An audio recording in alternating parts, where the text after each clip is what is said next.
Welcome to the GDPR Weekly Show, one of the top 5 GDPR podcasts worldwide. Here is what's coming up in this week's episode. So, coming up in episode 98 of the GDPR Weekly Show, we have an update for bars, hairdressers, community centres, cinemas, etc. on the Covid19 record keeping requirements and their impact on GDPR. Following on from that, we have a review of some suitable apps for such venues to keep the data required for NHS Track and Trace. And in another Covid related story, we have news that Matt Hancock is facing legal action over Track and Trace and the alleged lack of a data protection impact assessment being carried out before Track and Trace was put into action. Moving away from Covid-19, we have news of a new kind of ransomware affecting MongoDB, which instead of demanding a ransom, otherwise it will delete the data, is demanding a ransom, otherwise it will report the owner of the data to the relevant ICO for having a GDPR data breach. We have news that Facebook have identified another fresh data breach. And then we have a look at an ONS report which identifies cybercrime hotspots across the UK. We then move right up to the north of Scotland with news that NHS Orkney has suffered 2 data breaches in one calendar month. We then travel across to America for a look at CCPA now that CCPA has entered the enforcement stage.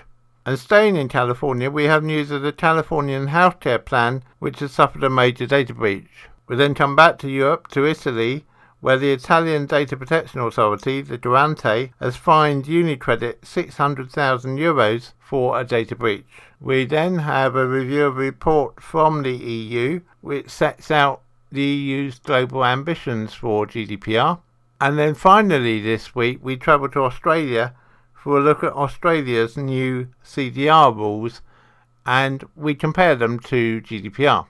So, a good mix of articles again for you this week. We do hope you find something there which is useful and informative. If you have any feedback on the show, please always email us at feedback@gdprweeklyshow.com. We do read every single piece of feedback we receive and we act on it wherever we can and use it to improve the show moving forward. Unfortunately, due to the volume of feedback we receive, we're not able to reply to your emails individually. With just 2 episodes to go now before we get to episode 100 of the GDPR Weekly Show, do listen out during this episode for details of the competition that we're running, and please do enter the competition because someone has to win and someone in 2 weeks' time will be the lucky recipient of £100 for winning our competition. So listen out for those details and do take part. It's just a bit of fun, but we hope you enjoy it and we hope you will take part and get your entry into us. Your Coronavirus Roundup from the GDPR Weekly Show. We begin this week with an update on some information we brought you last week about the effect of Covid-19 regulations on pubs and restaurants and bars and other areas. And this week the government has issued further guidance on exactly what is required. It's important to emphasise, as we did last week, that the key requirement is that you do need to be registered under GDPR. So if you're not, then please go and do that straight away at ico.gov.uk.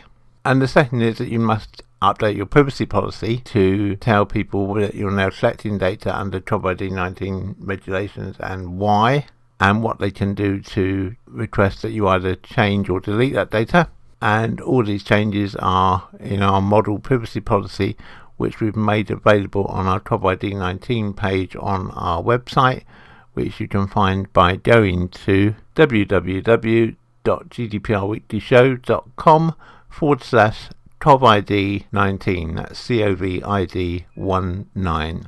The first thing the government's made clear is where these rules are going to apply to. And basically it's going to apply to hospitality, including pubs, bars, restaurants and cafes. Tourism and leisure, including hotels, museums, cinemas, zoos and theme parks. Close contact services, including hairdressers, barber shops and tailors. Facilities provided by local authorities, including town halls and civic centres for events, community centres, libraries and children's centres, and places of worship, including their use for events and other community activities. One thing they have made clear is that if you're a cafe or a pub or a restaurant and you're providing just takeaway service, you don't need to capture these details for people who are coming just to get a takeaway. So when they just come, collect their food and go, you don't need to collect any information at all. This also includes suppliers who are coming to your premises just to deliver goods. As long as they simply drop the goods off and then go, then there's no need to record their details. So perhaps you should discourage suppliers from hanging around for a drink or something to eat after they've delivered the goods, unless you want to do that, in which case you will have to record their details, as obviously then they will be on your premises for a period of time. But in any other circumstances where people are staying within the premises, then there's various information you need to collect. First of all, let's look at your staff. You need to record for each day the name of the staff who work at the premises, a contact number, phone number for each member of staff, and the dates and times that the staff were at work.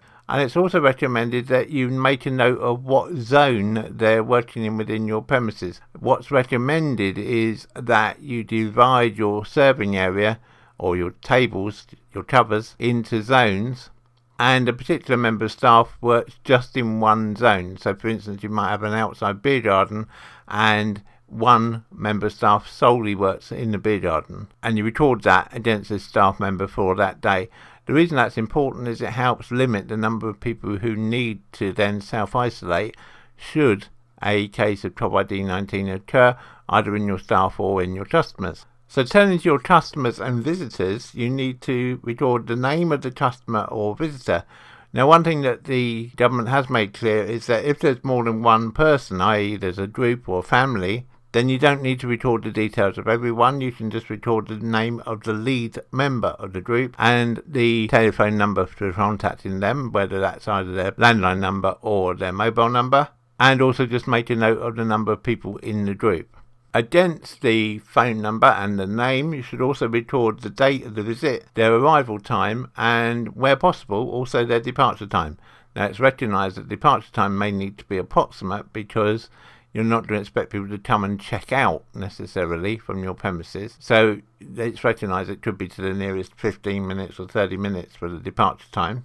And if a customer is interacting with only one member of staff, for example in a hairdresser's salon, the name of the assigned staff member should be recorded alongside the name of the customer. And that's the only data that you need to collect from a Covid19 perspective.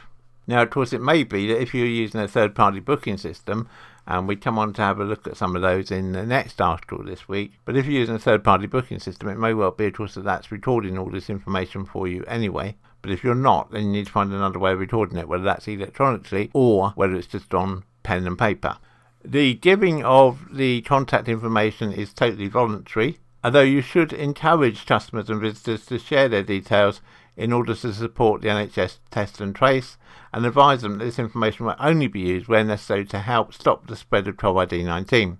If a customer or visitor informs you that they don't want their details shared for the purposes of NHS Test and Trace, they can choose to opt out. And if they do, you should not share the information used for booking purposes with NHS Test and Trace. The accuracy of the information provided will be the responsibility of the individual who provides it. You don't have to verify an individual identity for NHS Test and Trace purposes. As we mentioned last week, you should hold the data for 21 days, and once 21 days are up, you should make sure that you have a way of destroying the data. Now, if that's computer data, you can just delete it. If it's physical pen and paper, then you need to find those paper records and make sure that you destroy them, but please destroy them by using a cross-cut shredder. Please don't just crumple them up and throw them in the bin or just rip the paper in half. That's not good enough. You have to make sure that you shredded the information, otherwise you'll find that you're in breach of GDPR. Again, if you check out our Covid19 page at www.gdprweeklyshow.com/Covid19, then you'll find details of suitable cross-cut shredders on that page of our website. Do bear in mind that because this information is being held to be compliant with GDPR, then the person leaving their contact data with you can come back at a later date within the 21 days and ask to see the information that you recorded about them. Or indeed, they can come back within the 21 days and ask you to delete their information. And again, you must be able to do both of those, which is another reason for making sure that you keep the data not just secure, but in a way that you can easily search, because you don't want one of your members of staff to have to spend 15 minutes hunting through piles of paper to find a bit of paper with the lady or gentleman's name on to show them what information you have. It's much easier if you can just very simply go to that and find it quickly. You can deal with the person quicker, you can get on with your day quicker, and the person goes away hopefully satisfied with their experience at your premises. The government has also provided information on when you should share this data. NHS Test and Trace will ask for these records only where it's necessary, either because someone who has tested positive for Covid19 has listed your premises as a place they visited recently, or because your premises have been identified as the location of a potential local outbreak of Covid19. NHS Test and Trace will work with you if contacted to ensure that information is shared in a safe and secure way. You should share the requested information as soon as possible to help identify people who may have been in contact with the virus and help minimise the onward spread of Covid-19. NHS Test and Trace will handle all data according to the highest ethical and security standards and ensure it's only used for the purpose of protecting public health, including minimisation of the transmission of Covid-19. Some important points to note are that if you are contacted by NHS Test and Trace, the contact tracers will always call you from 0300 013 5000. That's 0300 013 5000. That's the only number. So if an NHS Test and Trace call comes in from a different number, it's a scam, so don't provide the information. Only provide it if it comes from 0300 013 5000. Or they will send you a text message from NHS Tracing, or they will ask you to sign into the NHS Test and Trace contact tracing website, which is at https://contact-tracing.phe.gov.uk. If you suspect that the call is a scam, then don't give any details.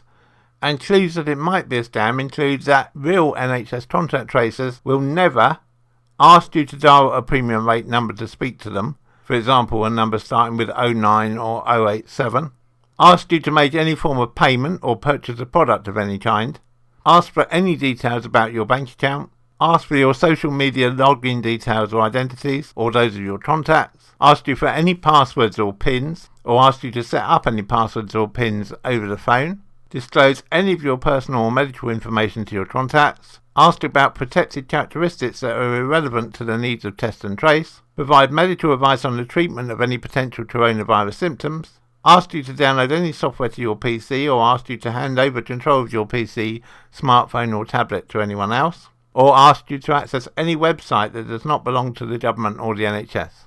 A golden rule has to be, if you are at all suspicious about the caller's true identity, do not reveal any information to the caller. Stay in, stay safe. In our previous article, we mentioned about the need to capture customer data and that you might want to do that electronically rather than doing it on pen and paper. And so we thought it was worth spending a few minutes just looking at some of the possible solutions that you might want to use. Most of these solutions are apps, either for iPhones, Android devices or iPads, but where they're not an app, we will of course mention that so that you know what you need to purchase in addition maybe to the solution. So the first solution which we're looking at is an app called Time to Spare. Time to Spare works on phones and tablet, and Time to Spare lets you easily check customers in and out, store their data securely, and it also remembers your regular customers, so you're not having to ask them each time that they come into your premises.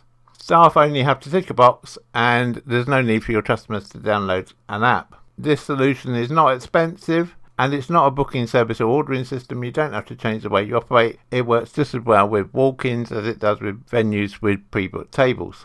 Using Time to Spare means you're fully compliant with the latest guidelines, including the optional best practice. It lets you avoid a potentially hefty GDPR fine that might come from using pen and paper. Customer details are hidden, encrypted, and only stored for the required 21 days. For more details about Time to Spare, go to openmypub.com, where you can sign up for a free 7-day trial. Setting up is simple and only takes around 5 minutes. The next solution we looked at is a system from Promoted.io. Promoted.io has created a platform called Guest Visit, which ensures publicans and restaurant owners retain all the data securely and adheres to GDPR regulations.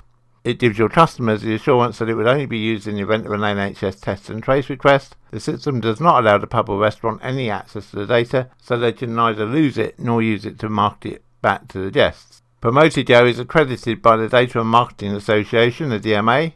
Guest Visit is a simple, secure, GDPR-compliant registration site for customers who simply scan a QR code at the pub or restaurant and then simply enter their name, email and phone number on the site. The data is collected safely and stored securely and is available to any hospitality business within 2 minutes of them signing up. For more details on Guest Visit, simply go to www.guestvisit.co.uk.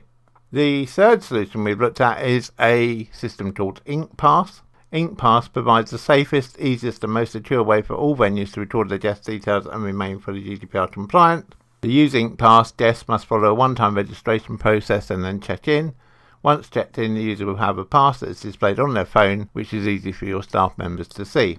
InkPass is free to use for all guests. For businesses, after a 30-day free trial, it's just £10 a month with no minimum contract. And for details on InkPass, please go to https://inkpass.io. The next solution we looked at is a solution called Venue Trace. It's one of the simplest options for test and trace compliance. After signing up on the website, which only takes about 2 minutes, your venue is issued with a unique venue code which you can share on posters across the pub. Venue Trace have even designed the posters for you. Customers then visit the Venue Trace website, enter the venue code and then check in with their name, email address and phone number, so they don't even need to download an app, and you can do it for them if they don't have a mobile phone. Then, if you're contacted by the contact tracers from the NHS, you can return to the Venue Trace website, confirm the time period you need and download all the data in an easily shareable CSV file. Venue Trace also includes an option to collect data for marketing, but that does require extra consent from your customers. Venue Trace costs £5 per month, excluding VAT, per venue, and there's a 14-day free trial so you can check the solution is right for you and your customers. For information, go to https://www.venuetrace.com/hash/venues. We also looked at recordcustomer.com. Recordcustomer.com is a web-based solution which helps pubs and other venues comply with track and trace responsibilities in a fully GDPR compliant manner. The first step is to sign up, and you can even upload your logo so the platform can create you a unique web page and QR code. When the customer arrives, they will simply scan the QR code on their device, complete a short form and check in. That's it. No need for your staff to patrol the pub and interact with the customers or pass around a pen and paper.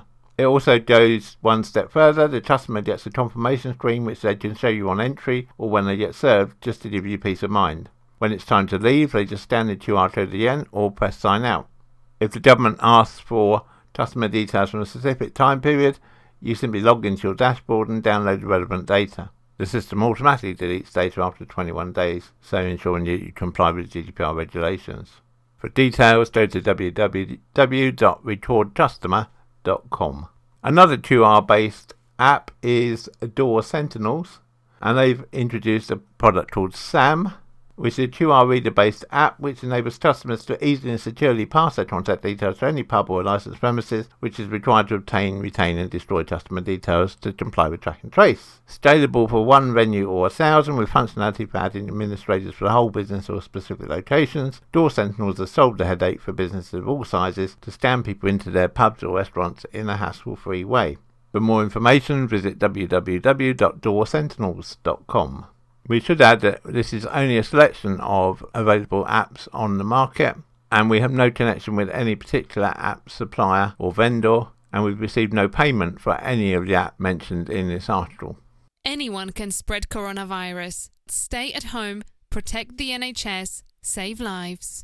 A potential headache for the government occurred this week when it was found that although more than 150,000 people have had their personal information handled by NHS England's Test and Trace scheme since it was hurriedly launched on May the 28th, some 36 days ago, the government has failed to conduct a risk assessment about how people's details, including names, contact details and house status, are protected, and unless it provides these details by July the 8th, it will be taken to court. Lawyers working on behalf of privacy and free speech organisation Open Rights Group have issued Health Secretary Matt Hancock and the Department of Health and Social Care, DHSC, with a pre-action legal letter that says that they have breached requirements of the Data Protection Act 2018 and GDPR by failing to properly conduct a Data Protection Impact Assessment, DPIA, for the whole test and trace system. As I hope you're probably all aware, DPIAs are a form of risk assessment designed to make sure people's data, privacy and human rights are protected. They're also a mandatory legal requirement, where the data being handled is either sensitive or there is a large volume of data, and obviously in this case, both of those conditions apply. The function of a DPIA is to allow organisations processing people's information to examine what's being done with that data, whether it needs to be collected, and what would happen if things went wrong.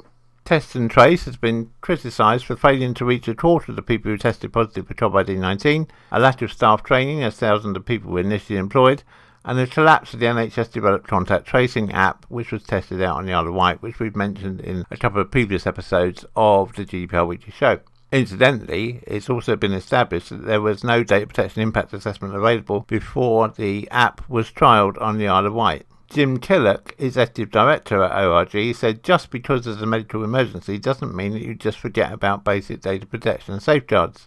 What you end up with is hugely risky data practices, unknown risks, potential data leaks, abuse of information and destruction of trust in your programs from the public. If people end up thinking these programs are untrustworthy and that they shouldn't participate, you could have a really serious public health problem, Killick went on to say. He said, I think the government failing to do data protection impact assessments is reckless. Now, of course, it has to be said that the test and trace setup is complex. People's sensitive personal data must be handed over, and an array of private companies are involved. People are required to hand over their date of birth, sex, NHS number, email, telephone and Covid19 symptoms, as well as the contact details of those they've been around. The NHS Business Services Authority is managing contracts that have been handed to NHS Professionals, Serco UK, SITEL Group and Amazon Web Services.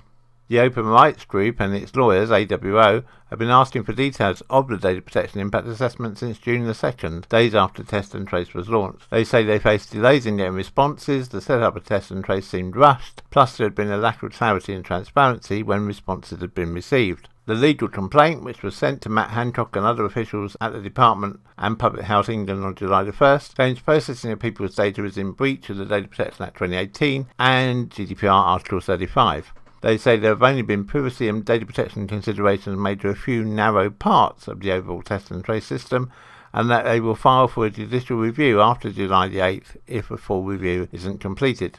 For DHSC, a spokesperson said it was unable to comment on ongoing or potential legal action against the department.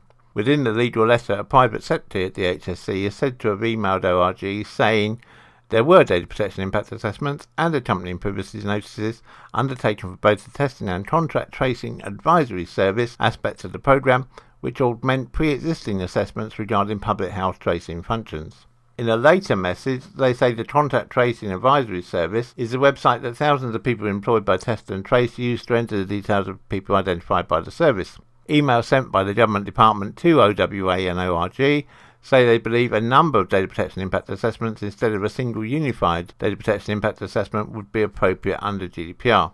On the day that Test and Trace launched, Politico reported that a Test and Trace DPIA was being completed and that NHS England expects to publish this shortly. The new legal letter says that a DPIA should have been conducted for the overall Test and Trace programme, not just certain parts of it. It says the department should produce an assessment for the whole process and put in place controls for any risks that are identified. The Test and Trace system initially planned to keep people's data for 20 years, but as we reported in the previous episode of the GDPR Weekly Show, this has now been reduced to 8 years. When we contacted the Information Commissioner's Office, the ICO, they said that they are reviewing a DPIA for parts of the Test and Trace system and looking at the risks. A spokesperson said the ICO recognises the urgency in rolling out the Test and Trace service during the health emergency, but for the public to have trust and confidence to hand over their data and that of their friends and families, there's also work needed to ensure risks are properly and transparently mitigated.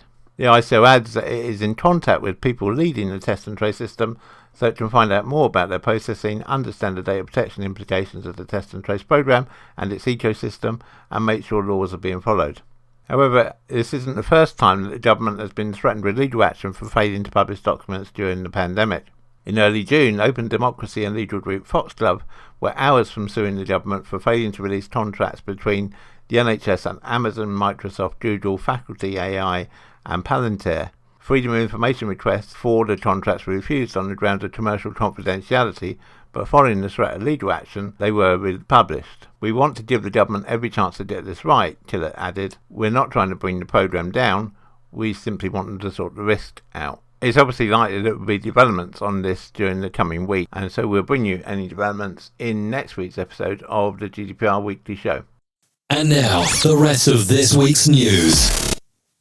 A dangerous new form of ransomware appeared this week. The ransomware appears to only be targeting MongoDB databases, but it's having rather a novel effect, because whereas traditionally ransomware has taken data, encrypted data, and threatened to delete that data unless you pay a ransom, this new ransomware takes your data, encrypts your data, and unless you pay the ransom, it threatens to report you to your relevant ICO for a GDPR data breach, which it's actually initiated, which is a very novel way of approaching the issue, and presumably they believe it will work and will get some companies and organisations to pay the ransom. So if you have a MongoDB database as part of your system, and if you're not sure, check with your IT team, but if you do, make sure it is well protected, because this new ransomware does seem to be becoming quite prevalent. The ZDNet website said that the hacker behind this new campaign has uploaded ransom notes on some 22,900 MongoDB databases that are left exposed online without a password. They are using an automated script to scan for misconfigured MongoDB databases, wiping them and then demanding that a ransom of 0.015 Bitcoin, or around $140, be paid. The campaign was first discovered by security researcher Victor Gevers at the Dutch Institute for Vulnerability Disclosure back in April. After leaving the ransom note, the attacker gives victims 2 days to pay before they contact the victim's local ICO or GDPR enforcement authority to report the data leak that has been caused by them in the first place. It's quite easy to tell whether you've been infected. Once the attacker gains access to your MongoDB server, they wipe the databases it contains and create a new database called README to recover your data. Inside the new database there's a collection named README, which contains a ransom note explaining the victim's data has been backed up and that they must pay $140 to recover it. The ransom note reads, "After 48 hours expiration, we will leak and expose all your data. In case of refusal to pay, we will contact the General Data Protection Regulation GDPR and notify them that you store user data in an open form and is not safe. Under the rules of the law, you face a heavy fine or arrest, and your base dump will be dropped from our server." Based on preliminary analysis conducted by Gevers, he believes the data was actually not backed up, but the database has simply been wiped. While cyber criminals have targeted unsecure database servers in the past, this is the first time that they've used the threat of a GDPR violation against their victims to ensure the ransom is paid. If we get any update on this, we will of course bring it to you in a future episode of the GDPR Weekly Show. I wish I could find a better job. Have you tried Jubal? Jubal? Yes, Jubal.com. Jubal. We help people get jobs. It's been a while since we've mentioned Facebook on the GDPR Weekly Show, but this week Facebook has admitted that thousands of apps hoovered up people's private data without permission for months after the people involved had stopped using Facebook services. The social media giant said around 5,000 developers were mistakenly granted unauthorized access to non-public information in breach of the company's own rules. It has not revealed how many Facebook users have been affected. The admission comes 2 years after Facebook pledged to lock out third-party app data access if the service had not been used for 90 days, following the Cambridge Analytica scandal, which harvested people's data and that of their friends who had not given consent via permissions granted from personality test quizzes inside the social network. The data leak appears to breach Facebook's own rules governing personal information access that it brought in following the Cambridge Analytica incident, which saw founder Mark Zuckerberg grilled by the US Congress about how Facebook used people's information. It is understood that the newly discovered data leaks include both internal apps, such as games, and also external platforms where users can log in using their Facebook credentials to avoid having to use a separate sign-in process. The latest admission again spotlights the volumes of personal data users sign away when they grant approval to apps, as the tech firm said it had not seen evidence that shared information was inconsistent with the permissions that people gave. Facebook said the non-public information may have included a person's email address, birthday and gender when Facebook was used to sign into apps, even if the person had not used the service for 90 days.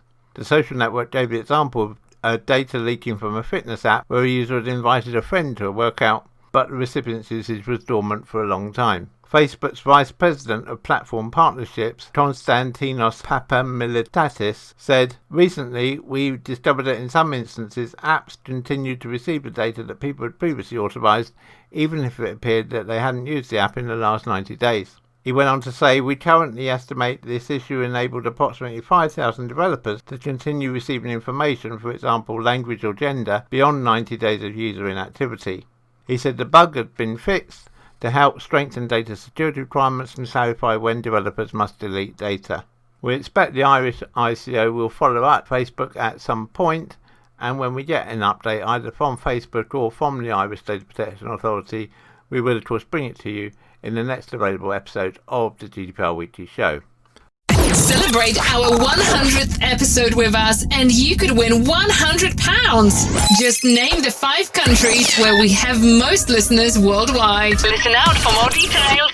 Thanks, Isabella. Yes, it's true. All you have to do to be in with a chance of winning £100 when we come to celebrate episode 100 in a few weeks' time is to guess which 5 countries we have the most listeners in. Just list down the 5 countries, put them on an email to us, and one lucky person will win £100. We also have some limited edition t-shirts and mug for runners-up. So don't delay, do it today. Hey Mike, tell our listeners what they have to do. Send your entry to competition@gdprradioshow.com. Cambridgeshire was crowned the UK's data breach capital this week, with data breaches surging by 49%. Although the Thames Valley recorded the highest absolute number of cases. Cambridgeshire has experienced the sharpest rise in cybercrime in the UK after businesses in the area saw the number of criminal cases rise by 49% between 2016 and 2018, the last year for which data is available. An analysis from the Office of National Statistics shows the number of offences rose from 2,789 to 4,155 in Cambridgeshire during the 3-year period. This was the sharpest increase from the 20 UK regions examined. Cambridgeshire was followed by North Wales, which saw a similar rise of 47% between 2016 and 2018, from 2,126 to 3,133 cases. Thames Valley sustained the largest number of offences in absolute terms in 2018, with 13,070 cases, an increase of 38% over the 3-year period. The second highest number of cases in 2018 was seen in Greater Manchester, with 11,640 offences registered, followed by West Midlands with 11,477 cases. All 20 regions saw an increase in cybercrime across the period, however the slowest rise was sustained in Dorset and Cleveland, which each saw a 22% climb between 2016 and 2018. Dorset saw offences rise from 2,848 to 3,463, while Cleveland saw an increase from 1,431 to 1,748. Cleveland, incidentally, was the region which regarded the lowest number of offences. On the opposite side of the Pennines, Cumbria also registered a relatively low number of offences in 2018, just 1,777, although it was the third fastest rising area for cybercrime, experiencing a 40% surge since 2016. You're listening to the GDPR Weekly Show with your host, Keith Budden. NHS Orkney must be able to demonstrate robust measures are in place to prevent any more data leaks, according to Orkney's member of the Scottish Parliament, Liam MacArthur. Responding to the news of a second data breach by NHS Orkney in the past month, this time to a journalist of the Orcadian newspaper, Mr MacArthur said, "After a similar data breach last month, I said it was essential the matter be fully investigated by the Information Commissioner's Office and NHS Orkney so that lessons could be learned and urgent action taken. Unfortunately, there's been little time for that to actually happen before this latest breach. NHS Orkney holds some of the most sensitive personal data imaginable, It is absolutely essential, therefore, that it has the systems in place to protect that information and ensure it is only shared if and where appropriate, he said. NHS Orkney's interim chief executive has offered an immediate apology and promised to carry out a thorough investigation that is appropriate and welcome, he continued. However, with 2 serious data breaches in the space of a month, for the sake of public confidence and the confidence of NHS Orkney staff, Mr Dixon will need to demonstrate he has been able to put in place robust measures to prevent any repeat in future. We've not yet had any comment on this from the Information Commissioner's Office, from the ICO, but should we receive any such comment, we will of course bring it to you in the next available episode of the GDPR Weekly Show. We are counting down to episode 100 of the GDPR Weekly Show. 10, 9, 8, 7, 6, 5, 4, 3, 2, 1. The enforcement phase of the CCPA, the California Consumer Privacy Act, began on July the 1st, despite pleas by some business groups to delay it because of Covid19 coronavirus impact. The introduction of the enforcement phase means that California's Attorney General will be able to take direct action against businesses that violate the privacy protection requirements of CCPA. The law has been in effect since January the 1st, 2020, but until now enforcement was limited to civil actions brought by consumers against violators. While CCPA can be compared to GDPR, there are some important differences. GDPR is more focused on consumer rights. CCPA also has this, but is focused on identifying businesses that are violating them. So while many of the same methods protecting consumers' data apply to CCPA as GDPR, the difference between being that GDPR may be more broadly based because it applies to more than just consumer data. However, if you're already GDPR compliant, you are most of the way to being CCPA compliant as well. As is the case with GDPR, where you're required to comply if you collect data on Europeans, with the CCPA you're required to comply if you have data on California consumers, even if you or your business are not located in California. Exactly how the Californian Attorney General plans to enforce CCPA on a non-resident company remains to be seen, but it's probably better to be compliant so you don't have to find out the hard way. As with GDPR, there's a few simple steps that you can take. Make sure your website contains the required information on your protection practices, i.e. has a good up-to-date privacy policy, and that privacy policy details the kind of data you collect and retain, contact information for any inquiries, a statement about any sales of consumer information, and the means to opt out of such sales. Confirm the type and quantity of consumer information you retain, how long you keep it for, why you keep it, and that it's been properly protected. It's also a good time, perhaps, if you're thinking of needing to comply with CCPA, to evaluate your data protection and make sure that your data encryption meets modern standards.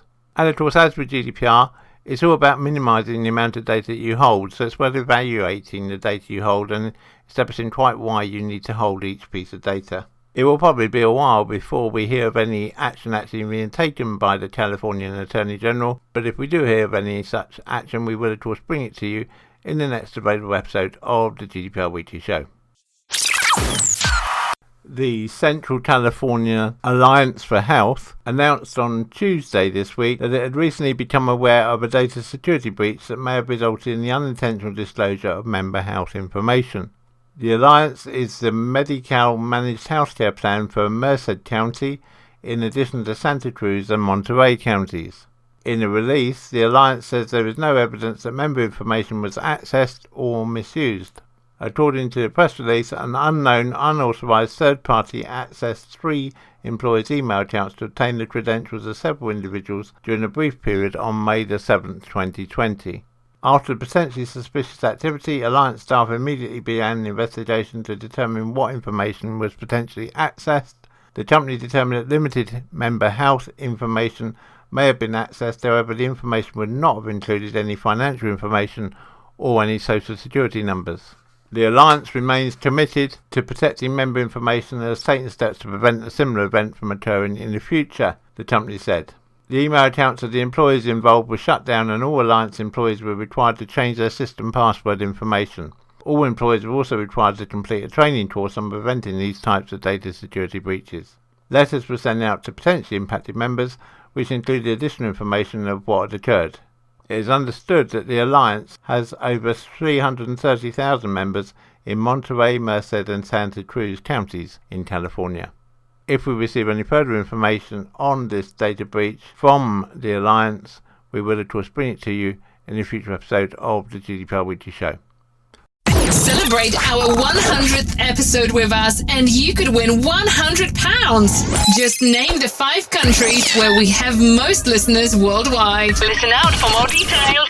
Thanks, Isabella. Yes, it's true. All you have to do to be in with a chance of winning £100 when we come to celebrate episode 100 in a few weeks' time is to guess which 5 countries we have the most listeners in. Just list down the 5 countries, put them on an email to us, and one lucky person will win £100. We also have some limited edition t-shirts and mug for runners-up. So don't delay, do it today. Hey Mike, tell our listeners what they have to do. Send your entry to competition@gdprradioshow.com. The Italian Data Protection Authority, Garante, recently announced that it had levied a €600,000 fine on banking institution Unicredit for several violations of the Italian Personal Data Protection Code in its pre-General Data Protection Regulation GDPR form. The sanction was imposed following a data breach that took place between April 2016 and July 2017 that the banking institution notified to the Garante at the end of July 2017.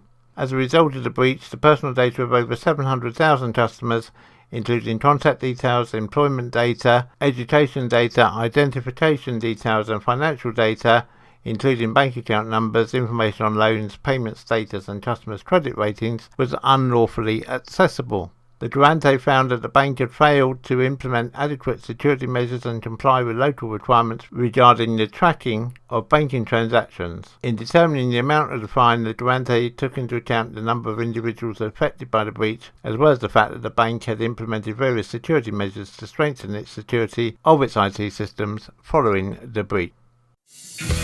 You're listening to the GDPR Weekly Show with your host, Keith Budden. Businesses can expect to see a continued push towards a more global approach to data protection in the light of an EU review into the implementation of GDPR. Actions planned in response to the findings from the European Commission's GDPR review underpin its broader aim for greater convergence of data protection standards internationally. Regular listeners to the GDPR Weekly Show will know that this is something which we have very much welcomed.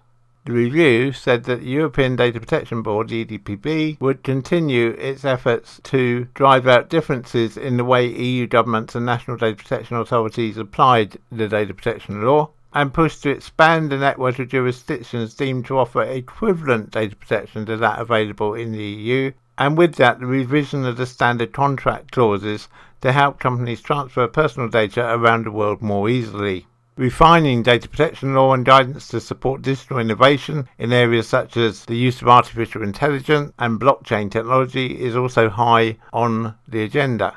Having carried out this 2-year review into GDPR, the Commission announced that its next review would be in 2024.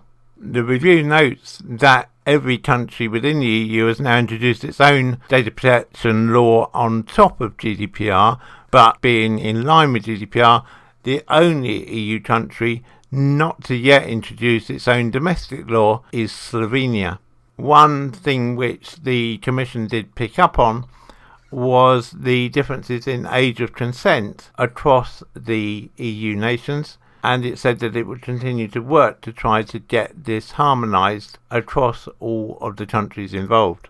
The Commission also highlighted the differences in what is regarded as special category data from one country to another, and this has become particularly important with the cross-border tracking and development of solutions to the Covid19 crisis.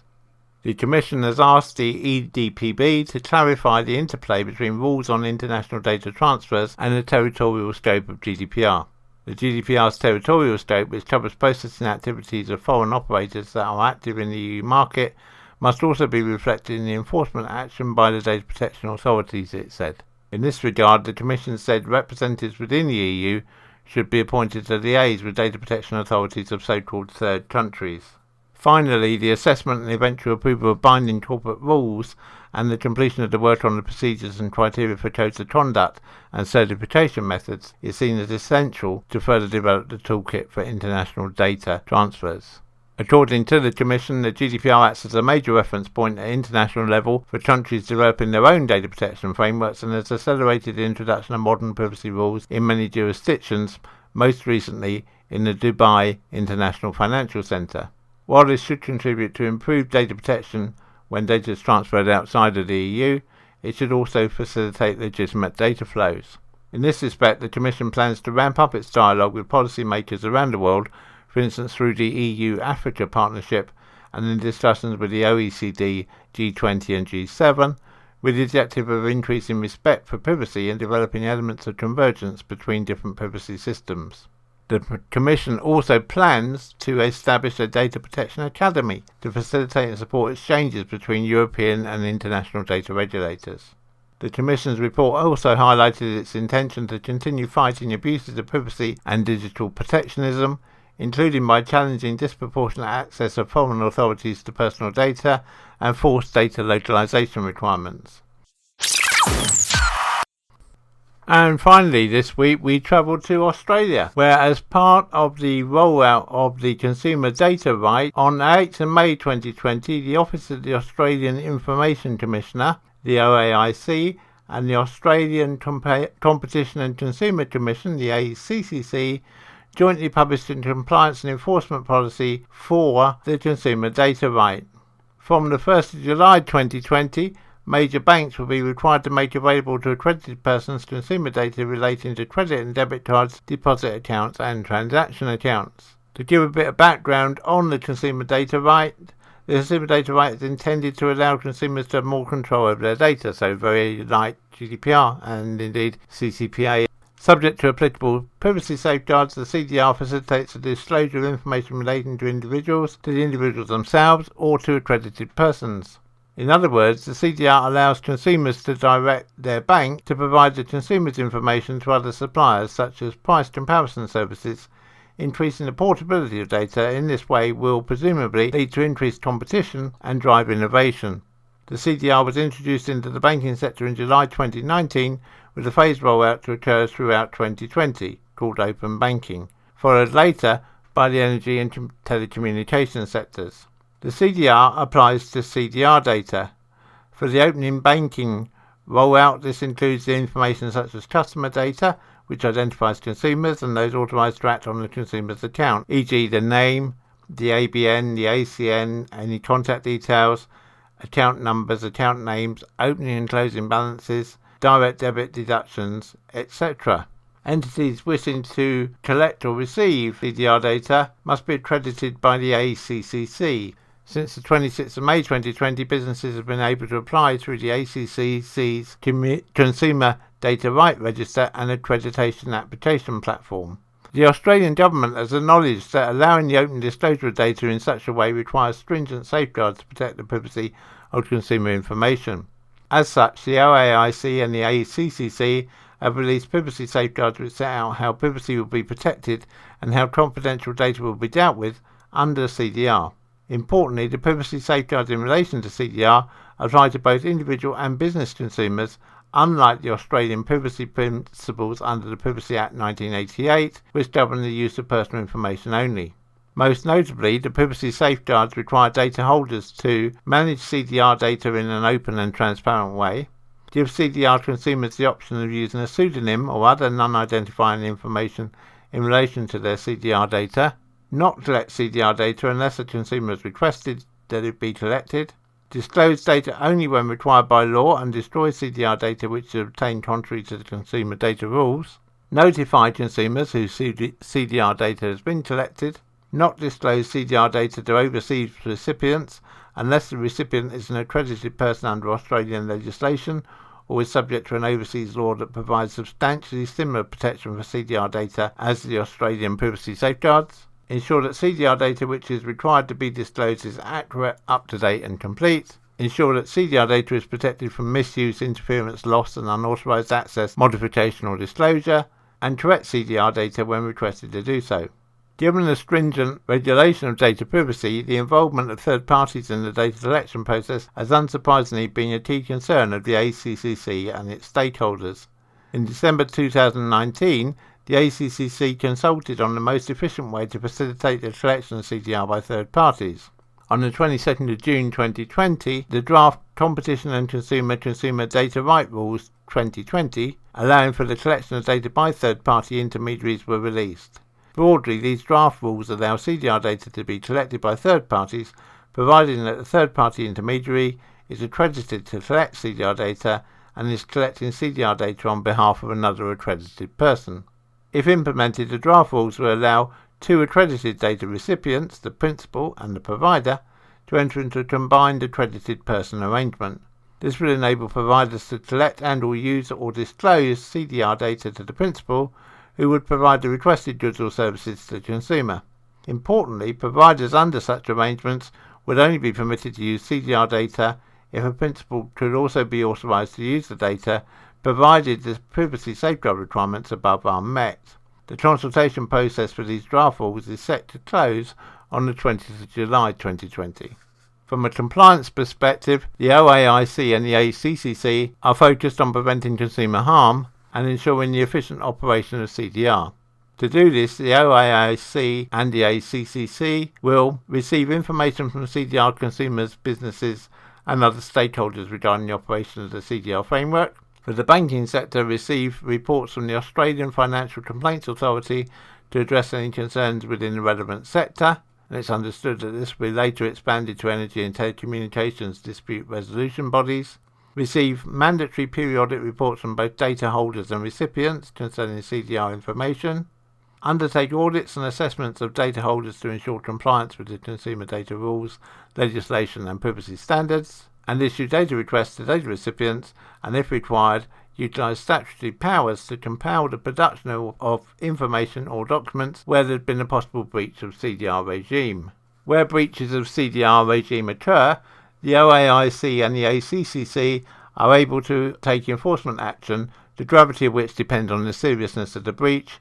In determining the appropriate enforcement action to be taken, the OAIC and ACCC will consider factors such as the nature and extent of the breach, the size of the business engaged in contravention, the impact of the breach on the CDR participants, and whether the breach was due to intentional or reckless conduct. If action has already been taken to address the breach by other bodies such as the Australian Financial Complaints Authority, this will also be considered.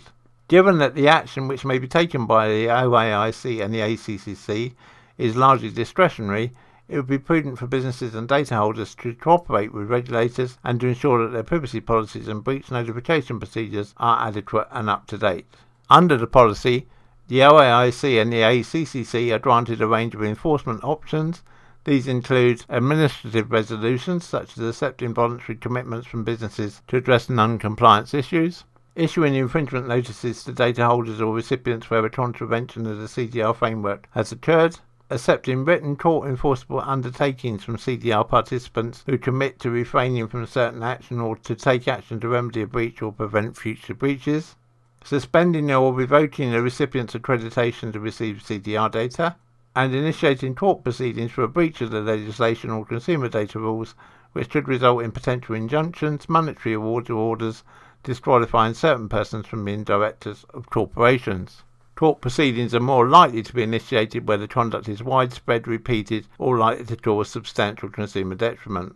Given the novel nature of the CDR framework in Australia, the OAIC and the ACCC intend to continue consulting with industry and consumer groups and government bodies as the phased rollout of CDR continues. There are obvious likenesses between CDR and GDPR, and we will be keeping an eye on CDR and updating you in future episodes of the GDPR Weekly Show as and when appropriate. You're listening to the GDPR Weekly Show with your host, Keith Budden. So that brings us to the end of this week's episode of the GDPR Weekly Show. I hope you found it useful. I hope you found it entertaining. Please do let me know. Let me have your feedback by sending an email to podcast@ensurety.co.uk. You can find out more about us at Ensurety at www.ensurety.co.uk. And I look forward to speaking to you again, same time, same place, next week. Have a good week, everybody, and remember to keep your data safe. And cut. That's a wrap. The GDPR Weekly Show is an Insurity production. Follow us on Facebook at www.facebook.com/Insurity. Until next time, bye-bye.